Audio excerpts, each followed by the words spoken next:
And the one issue we are having, which is extremely disappointing, I have to say, is around dumps. So City of Darwin have made the decision to not allow people to dump green waste at the tip. It's crazy. Which is ridiculous, and Litchfield have made a similar decision. We are working with them very closely to urge them to do the right thing by their ratepayers, and I don't think any ratepayer who pays their fees expects to be locked out of their own dump facility. Yep. So we are building in, and equally, congrats to Palmerston, have done the right thing. Archer's open and ready to go for people. Yeah, which is good news. Good news indeed. Good news. And we should have an announcement by lunchtime of an alternative, because it's just not acceptable that people can't dump their green waste, and so the government will step in. Chief Minister, is that out at Hidden Valley? Yes, it is. It will be out at Hidden Valley, and I expect a public update on that by lunchtime. Okay, yeah, because we were being told that it had opened, but you're expecting some further detail, or what's your understanding at this point? There should be direct communications with people specifically on that issue, so there's exact clarity on location, open times, all of that details. I don't want people, rocking up and thinking it's open and it's closed.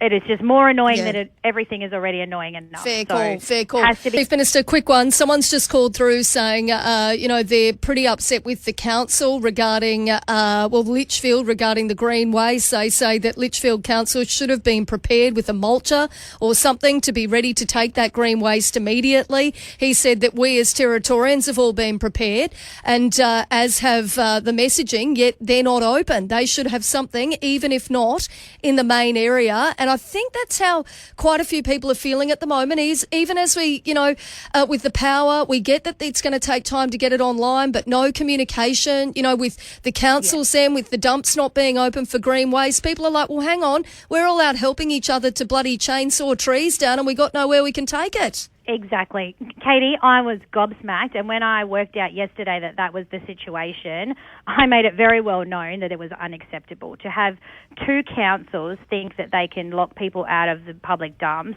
is ridiculous.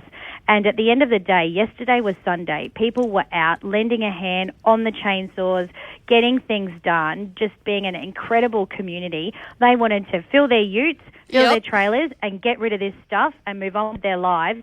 And to have a tier of government like local government stop that is gobsmacking. I mean, that is their job. They are literally responsible for rubbish, and then they've abrogated that responsibility. So I'm not happy. They know I'm not happy, and I think they will feel that from Territorians as well. We will now step in as a government, because I'm just not going to have this drag on any longer while they work out what their actual job is. We'll stand up a public dump.